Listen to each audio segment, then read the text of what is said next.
Re-salut les amis, aujourd'hui on s'attaque à une mission impossible. Est-ce que vous êtes capable de me faire trouver mon prochain coup de cœur 5 étoiles? Parce que moi dans la vie, même si j'adore absolument lire, j'adore pas nécessairement très souvent ce que je lis. J'ai donc décidé qu'on allait répéter l'expérience de l'année dernière où je vous avais demandé de me suggérer les livres que j'allais détester à votre avis. Vous aviez eu complètement raison, donc là je me suis dit, hey, s'ils ont eu raison sur les livres que j'allais détester, peut-être qu'ils vont avoir raison sur les livres que je vais adorer. Vous m'avez dit que j'allais adorer ces livres, alors je vais les lire et espérer les aimer. Et pas juste les aimer, parce qu'aujourd'hui, on vise vraiment le coup de cœur. Pour l'instant, on est à la fin juillet et le nombre de 5 étoiles que j'ai donné à des livres, ça se compte pas seulement sur une seule main, ça se compte sur 2 doigts. Et le deuxième doigt, c'est un livre auquel j'ai donné 4,75 étoiles. Donc on est même pas sur un vrai 5. Mais on s'entend que 4,75, là, on s'entend que c'est un 5 étoiles. Mais là, moi, je veux du 5, du vrai 5 étoiles. Et je pense qu'on peut y arriver. Laissez-moi vous présenter la sélection. Petite précision avant de vous montrer la pile à lire. Je suis très satisfaite de la sélection finale que j'ai, mais je dois dire que ça n'a pas été très facile de l'obtenir. Parce que comme mentionné, je vous ai demandé sur Instagram de m'envoyer vos coups de cœur potentiels. Et les réponses que j'ai reçues m'ont fait réaliser que c'était peut-être une question plus compliquée que de prédire les livres que j'allais détester. Parce que premièrement, j'ai eu beaucoup de réponses de personnes qui m'ont dit « Non, je veux même pas m'essayer. J'ai trop peur de te suggérer quelque chose, puis tu vas pas l'aimer, puis je vais me sentir mal. » Donc premièrement, ben, je suis désolée de...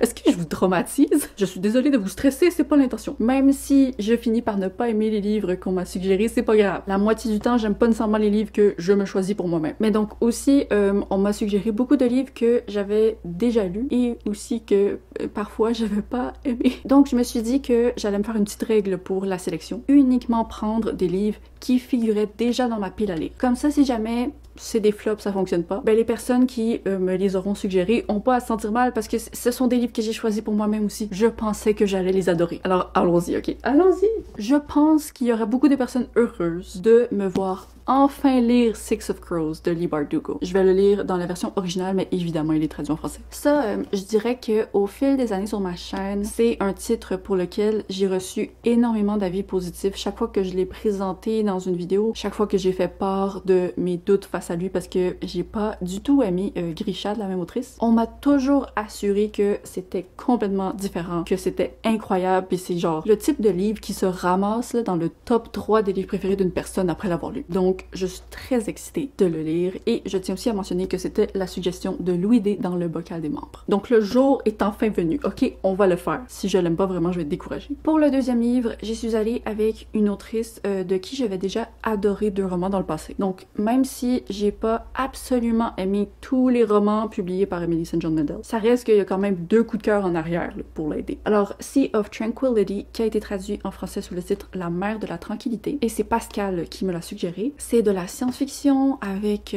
des sauts dans le temps, une colonie lunaire. Sur papier, c'est vraiment quelque chose qui devrait me plaire. C'est sûr que c'est un petit risque parce que même si j'ai déjà aimé la plume de l'autrice, je sais que les avis sont pas nécessairement 100% positifs là-dessus, mais j'ai envie d'y faire confiance. On va l'essayer, on va l'essayer. Et pour finir, ce livre-là, c'est incontestablement celui qui m'a été le plus suggéré et c'est incontestablement celui pour lequel j'ai eu le plus d'avis positifs depuis sa sortie l'année dernière. The Will of the Many, qui je pense va être bientôt traduit. Il me semble que j'ai entendu quelque chose à propos d'une traduction. Ce livre-là, là, oh mon dieu, il est apparu de nulle part et il s'est trouvé une place dans les top 10 de comme tout le monde à la fin de 2024. C'est un livre qui a été également suggéré dans mon bocal par Elise de Book and a Cup, Live in Books, Catherine. C'est comme une brique de fantasy / dark academia. Puis même si c'est un livre qui prend beaucoup de temps à lire, je pense, tout le monde a l'air de passer le meilleur moment de leur vie en le lisant. Donc moi, je veux ça, ok? Je le veux. Je serais vraiment étonnée si c'était pas un coup de cœur. Là, je le sens dans mon âme que ça va le faire, ça va le faire. J'ai tellement peur que ça le fasse pas. Oh mon dieu, je vous dis, si je ressors de ce vlog avec aucun coup de cœur, là, je vais être découragée.com. Allez pas sur ce site web, j'ai aucune idée qu'est-ce qu'il y a sur ce site web. Alors, c'est ma sélection. Vous avez été capable de dire quel livre j'allais détester avec succès. Est-ce que vous allez être capable de dire quel livre je vais adorer? C'est ce qu'on va découvrir tout de suite.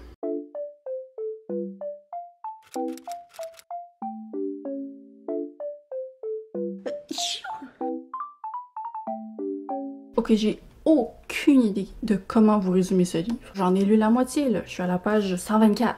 Puis oui, je lis le livre, je le comprends, mais je comprends pas comment vous le résumez. Pour l'instant, on a suivi 4 lignes du temps différentes. Donc on a un gars en 1912, on a des personnages du livre de l'Hôtel de Verre, je me mélange tout le temps entre l'Hôtel de Glace puis l'Hôtel de Verre, qui sont de retour dans ce livre-là en 2020. On a une autrice en 2202, puis là on a une colonie lunaire en 2400. Je semble voir un thème de pandémie à travers tout ça, mais je suis même pas certaine. Je ne sais pas où est-ce que ça s'en va. Habituellement, cette autrice, sa marque de commerce, c'est vraiment les lignes du temps, mais c'est jamais comme autant séparé que celle-là. Dans le sens que d'habitude, t'as ok, un petit peu de personnage ici, un petit peu de personnage par là. On saute dans le temps, on revient, on va en avant, on va en arrière, c'est comme si on danse. Là, on danse pas. C'est ok, voici genre 5 chapitres pour cette personne, 5 chapitres pour cette personne. C'est spécial. Puis, je sais pas du tout à quel point j'apprécie ça pour l'instant. Si on parle de juste comme un radar de coup de cœur, je pense pas que mon radar est allumé actuellement. Mais en même temps, j'aime tellement la plume de cette autrice que même si je suis pas certaine de saisir exactement qu'est-ce qui se passe, je passe quand même un bon moment. Donc, et c'est vraiment bizarre. J'ai hâte de voir où est-ce que ça s'en va. J'ai aucune idée. C'est vraiment, vraiment son livre le plus abstrait pour l'instant.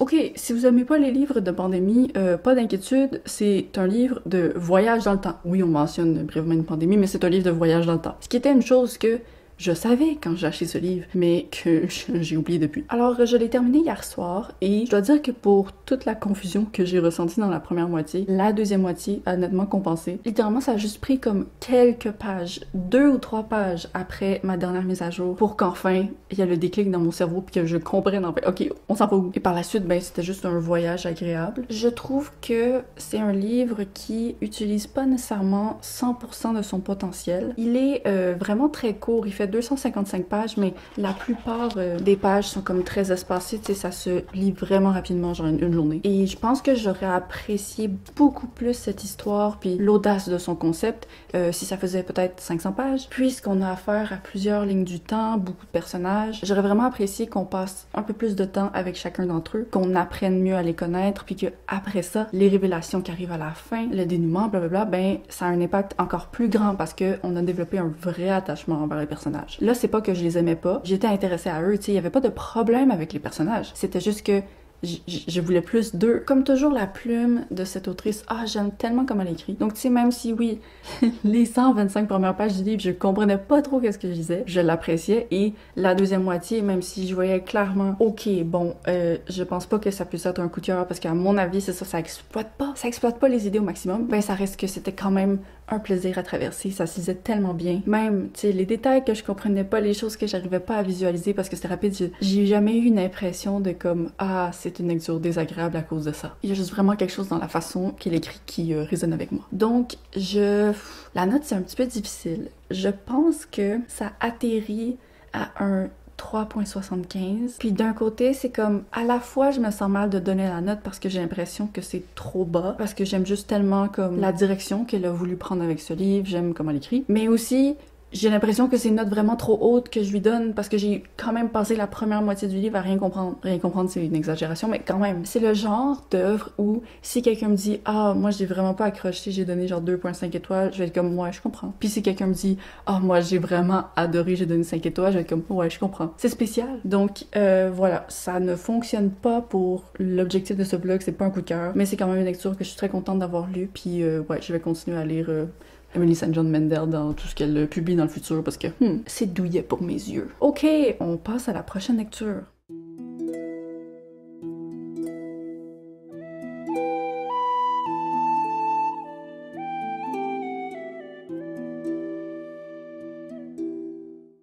Allô, j'ai lu les 150 premières pages de The Will of Many. Et là, je tombe sur un autre livre où je comprends vraiment pas beaucoup de choses. Et je sais pas comment je vais vous en parler. Oh my gosh, j'ai tellement de frustration parce que pour l'instant, on dirait qu'il y a tous les éléments qui sont là pour un beau potentiel de coup de cœur. C'est un livre avec un système de magie super intéressant, j'aime la vibe Dark Academia. Le texte est écrit avec un vraiment beau rythme, aussi de la personnalité. C'est quelque chose vraiment solide, de bonne qualité. Mais le problème, c'est que même si la magie a l'air ultra intéressante, je la comprends comme pas vraiment. C'est comme un monde où il y a des gens qui peuvent céder leur will, donc j'imagine leur volonté, puis à travers ça, ils obtiennent des pouvoirs, mais en même temps, ça a des gros inconvénients. Puis on suit un protagoniste qui lui refuse absolument de céder son will, mais il va se faire adopter par quelqu'un, puis il va se faire envoyer à une académie où il doit espionner quelqu'un. Genre, c'est super intéressant, ça a l'air super bien écrit, mais c'est juste que je comprends pas trop. Je préfère en général ces fantaisies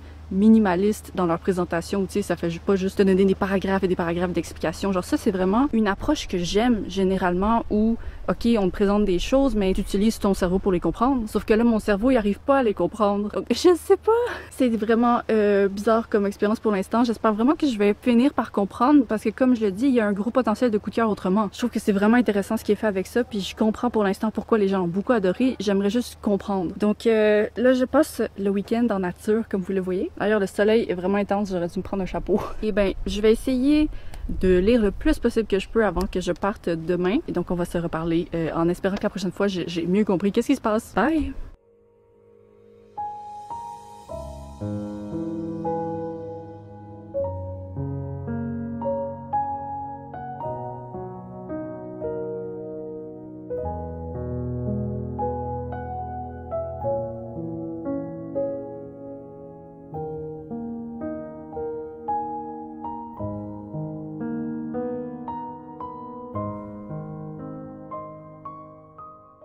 Ok, ce livre est incroyable. Est-ce que je comprends parfaitement le système de magie? Non. Est-ce que je suis certaine qu'il y a plein de détails à propos de l'univers et du fonctionnement que je saisis pas? Oui. Mais ce livre est incroyable. C'est tellement un bonheur. Dès qu'on entre dans la partie 2 du roman puis qu'on entre à l'académie, ce livre me donne tout ce que j'espérais qu'il me donne. Le récit continue à être incroyablement rythmé sans que ça donne une impression que tout soit trop rapide. Il y a tellement de niveaux, tu sais, dans l'intrigue politique. Les personnages sont tous intéressants. Le langage du protagoniste face aux personnages féminins me donne 0% de malaise dans mon corps, ce qui est assez rare avec des fantaisies écrites par des hommes malheureusement. Mais là genre, c'est tellement de la qualité. Je sais que j'ai déjà dit ça. J'en suis à la page 460. Le livre fait genre presque 700 pages. J'ai du mal à m'arrêter de le lire présentement. J'ai eu du mal à me motiver à filmer juste cette mini mise à jour avant de continuer parce que je veux le terminer. Ce qui est cool, c'est que le tome 2 sort très bientôt. Donc pour l'instant, écoutez,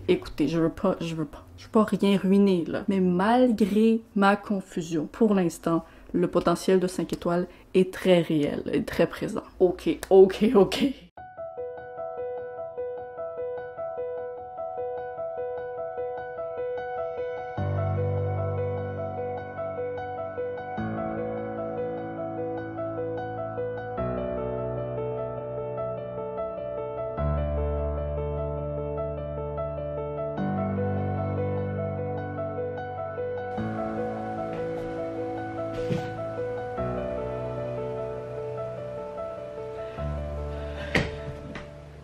C'est qui vient de donner un 5 étoiles? C'est moi. Je viens de trouver non seulement un 5 étoiles, mais je pense ma meilleure lecture de 2025. Peut-être qu'elle va se faire détrôner. Il y a vraiment comme beaucoup de défauts dans ce livre que j'ai vu, mais dont je me fous complètement parce que c'était incroyable.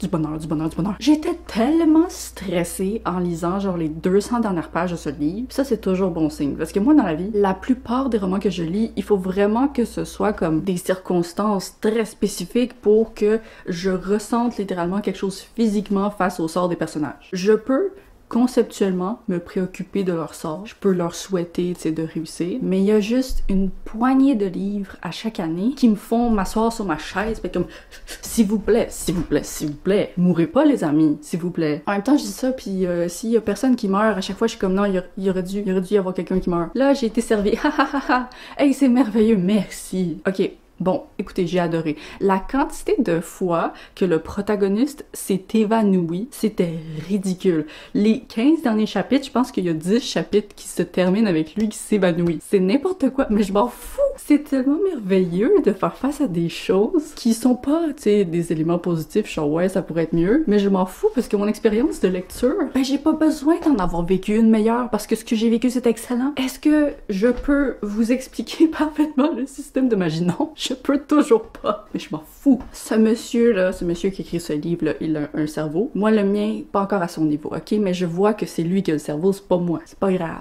Aïe. C'est la première fois que je me mets debout pour une mise à jour, littéralement. Ouais, donc, tu sais, c'est sûr que le début du roman il est assez lent. Ça prend, tu sais, c'est un livre de presque 700 pages, ça prend un bon 200 pages pour vraiment que ça devienne comme OK. Mais le début était pas mauvais non plus, c'est pas que je passais de mauvaise lecture, donc tu sais, pour moi, c'est absolument un 5 étoiles. Un 5 étoiles que je vais comprendre si des gens sont comme « Ah, j'ai pas aimé ça, blablabla ». Mais juste, genre, je transpire en ce moment à cause de l'expérience de lecture de ce livre, aussi parce qu'il fait chaud. Je suis encore en pyjama d'ailleurs, OK? Moi, je me suis levée ce matin, j'étais comme, je ne fais rien de ma journée tant que j'ai pas terminé ce livre. Et donc voilà. Oh my gosh! Ben là, faut que j'aille travailler, mais comme, j'ai donné 5 étoiles à un livre. Ah, c'est merveilleux! Bon, là, par contre, le prochain livre. Six of Crows. Je trouve que c'est vraiment injuste de ma part de me lancer directement dedans après l'expérience que je viens de vivre. Surtout puisque c'est 2 livres de fantasy, tu sais. Donc là, je pense que hors vlog, je vais aller lire 1 ou 2 livres que genre, j'espère seront des bonnes lectures, mais je suis pas mal certaine que ce sera pas des coups de cœur. Des choses genre contemporaines, tu sais, on s'éloigne de la fantasy. Et après ça, je vais avoir fini mon petit reset mental, puis je vais être prête à me mettre là-dedans. En espérant 2 coups de cœur dans cette vidéo, ce serait incroyable. Ça serait incroyable. Si ça fonctionne, là, je refais ces concepts à chaque année, ça se peut pas.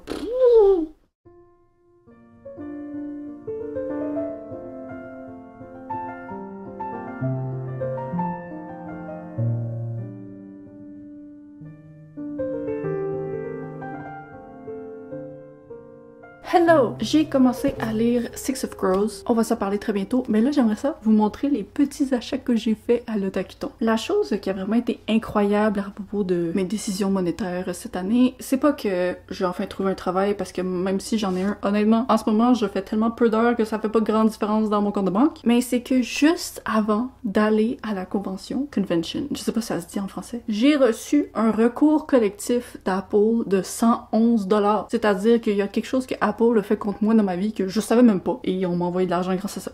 Ok, on va pas tenir ça là. Donc moi je suis allée à l'Otakuton en me disant ah j'aimerais ça m'acheter peut-être une affiche pour ma chambre. J'ai pas vraiment les moyens de m'acheter plus. Ben là finalement j'y suis allée avec un budget nettement supérieur à ce que je comptais au départ. Et je suis donc revenue à la maison avec 5 affiches et 2 choses que je vais vous montrer également. Petit haul! C'est tellement rare que je fais des hauls sur ma chaîne. Alors, en dehors des affiches, je me suis acheté un nouveau tapis de souris et je suis sous le charme. Oui, ok, il y a genre des nuages puis des étoiles derrière la lune, ce qui n'est pas scientifiquement correct. On s'entend que quand la lune est un croissant dans le ciel, la partie noire, c'est pas transparent. Pas grave, super cute, j'adore. J'ai aussi acheté 2 petits lapins pour mon sac. Ok, est-ce que c'est utile? Non. Ça me donne de la joie par contre, donc c'est utile. Maintenant, si on entre dans, les affiches. J'ai commencé par en acheter 2 petites. Et ici, on est sur un thème de ciel et de chat. Je pense que ça me correspond assez bien. Je sais pas encore comment je vais les accrocher ni où, mais un jour, vous les verrez en arrière dans mes vidéos, puis vous ferez « Ah ben, elle les a accrochés ». Ensuite, on passe au gros morceau. J'ai acheté cette demoiselle céleste parce que je trouvais que ça correspondait super bien aux 2 petites affiches que je viens de vous montrer. Puis encore une fois, wow. Mais il y avait un deal, où vous pouvez en acheter 3 pour je vous dis pas quel prix. J'en ai donc acheté 3. La première, je sais pas pourquoi ça m'a vraiment charmée, c'est des lapins puis des tulipes. Et là ensuite, quand j'ai vu la version coucher de soleil des lapins, j'étais genre bon ça me parle encore plus. Où est-ce que je vais les mettre? Toujours aucune idée. Est-ce que ça colle bien ensemble? Je sais pas, mais ça va aller à quelque part puis je pense que ça va être beau. C'est ça que j'espère. Et pour finir, je sais pas si vous avez remarqué, mais j'ai un peu des trucs de Sailor Moon partout dans ma maison. Et aussi, mon chat s'appelle Luna, ok? Je sais que c'est le nom le moins original au monde pour un animal, mais ça vient de Sailor Moon. Et donc, quand j'ai vu ceci, je sais pas si vous voyez à quel point c'est holographique, ça paraît pas. Donc, voilà, on passe à Six of Crows. J'ai lu les 150 premières pages. Je vous avoue que j'ai été un tout petit peu inquiète quand je l'ai commencé parce que, je sais plus si je l'ai mentionné dans l'intro, mais j'ai vraiment pas aimé Grisha de la même autrice. Et c'est un livre qui se passe dans le même univers. Et le début du roman commence en parlant vraiment de trucs de Grisha. Puis j'étais comme, oh non, dis-moi pas qu'il aurait fallu que je me tape cette trilogie-là pour être capable de comprendre ça. Mais là, c'est bon, ok? Je pense qu'à partir des 50 pages, je dirais, là, ça se place bien dans notre cerveau. On est capable de comprendre ce qui se passe même si on n'a pas lu Grisha. Ben, j'ai lu le premier tome, mais on s'entend, je me souviens de rien de ce livre-là. Donc, au cas où vous sachiez pas de quoi Six of Crows parle, voici un petit résumé express. C'est un roman jeune adulte qui franchement ne devrait pas être jeune adulte parce que les personnages sont clairement des adultes à qui on a donné l'âge de 17 ans. Ne me faites pas croire qu'il y a des gens de 17 ans qui agissent comme ça. Pas grave, moi je préfère les adultes, fait que tant mieux pour moi. On suit un groupe de personnages qui sont tous un petit peu à leur façon, genre mêlés dans le crime organisé, et ils vont se faire donner une mission impossible de la part de personnes très riches qui vont les rendre très riches eux-mêmes s'ils réussissent à infiltrer une prison qui est absolument pas infiltrable. Donc le protagoniste de l'histoire, il va se créer là sa petite équipe, puis ok, let's go. On va sûrement mourir de cette mission, mais c'est pas grave parce que si on réussit, on va être riche en sacrament. Moi, c'est mon genre de truc, ok? N'importe quoi qui est genre des vols organisés de banques ou des gros plans pour infiltrer ou pour espionner, blablabla. Ce sont des choses qui m'intéressent personnellement. Pas parce que je souhaite faire ça dans ma vie personnelle, non. S'il vous plaît, n'appelez pas la police. Je suis innocente. Et ben, comme mentionné au début, c'est ça, j'étais un petit peu comme est-ce que ce que j'ai entendu à propos de ce livre, c'était pas vrai finalement? Parce que, tu sais, au début, on ne parle pas de ce plan, finalement. On parle de quelque chose de comme fantaisie, qui est très, très intéressant, puis maintenant que j'ai vu un peu plus tous les éléments qui sont mis en place, je suis comme, ok, c'est bon. On est loin de Grisha où j'avais l'impression de juste lire du vide absolu. Là, les bases sont posées, puis la seule chose que j'espère, c'est qu'il va y avoir un récit qui va tenir la route par la suite. Parce que là, personnages intrigants, ils sont là. Le monde a l'air super développé, intéressant, oui. La plume, il y a vraiment un ton plus adulte qui me plaît davantage que celui de Grisha. Donc,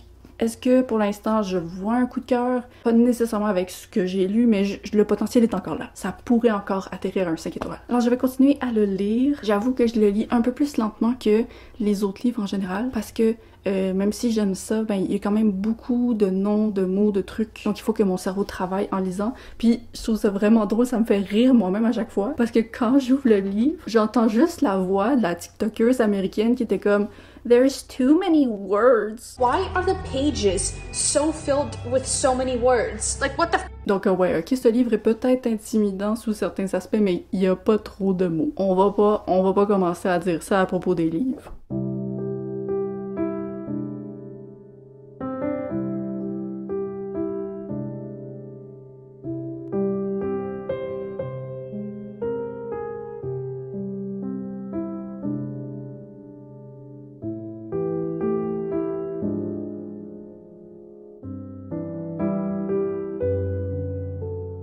Ok, j'ai terminé Six of Crows. Qu'est-ce que j'en ai pensé? Je trouve que ce livre, c'est un phénomène intéressant parce que, tu sais, on peut le considérer comme un livre populaire de BookTok, mais en même temps, l'expérience de lecture, je trouve, s'éloigne beaucoup de ce qui a tendance à être populaire sur TikTok. C'est pas une fantaisie que je considérerais comme accessible, même si en même temps on est loin de, tu sais, des high fantasies vraiment complexes. Mais ce qui est complexe à propos de ça, ben c'est surtout que on t'explique pas grand-chose sur le monde puis la magie, parce que c'est un peu comme si l'autrice assume que genre t'as lu sa trilogie. Moi, perso, ça m'a pas dérangé de pas vraiment bien comprendre le monde et tout. C'est sûr que j'aurais apprécié sûrement de plus le comprendre, mais moi, je suis une lectrice qui recherche surtout comme des personnages ou un récit intéressant, plutôt que juste être comme « Waouh, j'adore ce monde, blablabla ». Donc ça me correspondait bien parce que c'est un livre, si j'ai pas trouvé ça ennuyant, il y a quand même de l'action, mais c'est très concentré sur le développement des personnages. Si vous voulez lire à propos de gens qui s'infiltrent dans un lieu pour réussir une mission impossible, là, oui, ce livre a ça, mais tu sais, ça commence juste véritablement après la moitié. Puis la première moitié, ben c'est le développement des personnages. On a beaucoup de flashbacks. Moi, j'ai trouvé ça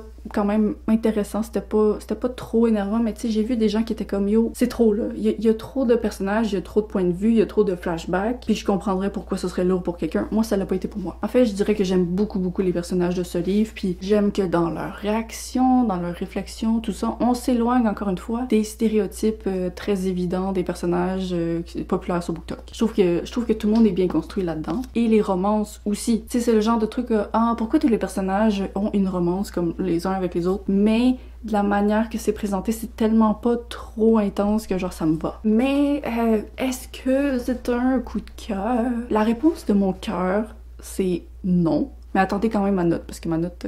Mais c'est juste que je vois pas de comme défaut flagrant à ce livre, mais j'ai senti surtout là dans les derniers chapitres, la dernière centaine de pages, j'ai senti que le livre ne m'amenait pas là où je pensais qu'elle allait m'amener niveau sentiment. J'étais intéressée, j'étais investie, mais comme quand on compare à mon niveau d'investissement de Of the Will of the Many, et qu'on est dans deux territoires différents là. Donc c'était bon, j'ai apprécié.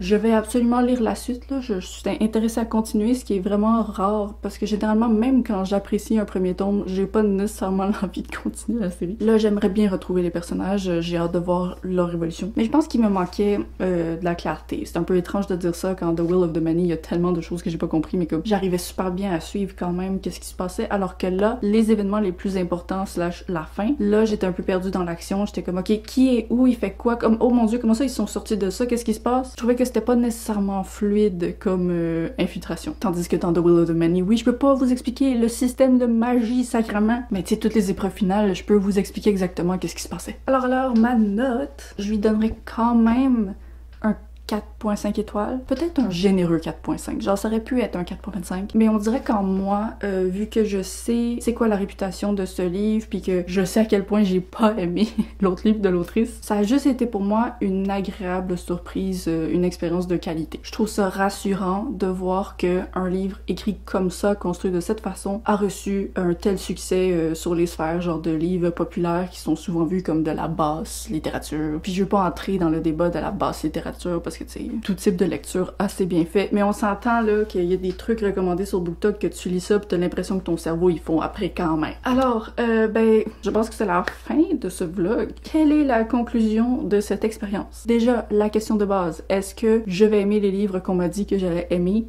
Oui, ce vlog a une moyenne tellement positive là. On a commencé avec un 3.75. Oui, pour certaines personnes, peut-être que 3.75 c'est pas si positif que ça si vous avez tendance à être généreux avec vos notes. Mais moi, il y a des mois là où la meilleure note que j'ai donnée c'est un 3.5. Donc 3.75 déjà c'était une bonne note. Ensuite, j'ai lu le meilleur livre de 2025 pour l'instant. Allô, grosse victoire par ici. Puis là un 4.5 étoiles. Honnêtement, j'aurais jamais pu prédire que ça allait avoir autant de succès. C'est comme le même niveau de succès que le vlog où j'ai lu ce que vous pensiez que j'allais détester, mais tu sais, de l'autre côté, là, ceux-là, je les avais vraiment détestés, puis ceux-là, je les ai vraiment aimés. Donc, je pense que c'est une expérience que je devrais peut-être répéter dans le futur, parce que, pour l'instant, statistiquement, vous avez raison. Par contre, je pense qu'un facteur qui a beaucoup joué dans le succès, c'est que j'ai choisi des livres qui étaient déjà dans ma pile à lire, puis je pense que si je m'étais juste fiée à des recommandations de livres que soit je connaissais pas du tout, ou alors je les connaissais, puis j'avais comme choisi dans ma tête de ne pas les lire parce qu'ils m'intéressaient pas, dans ce cas-là, je pense que le résultat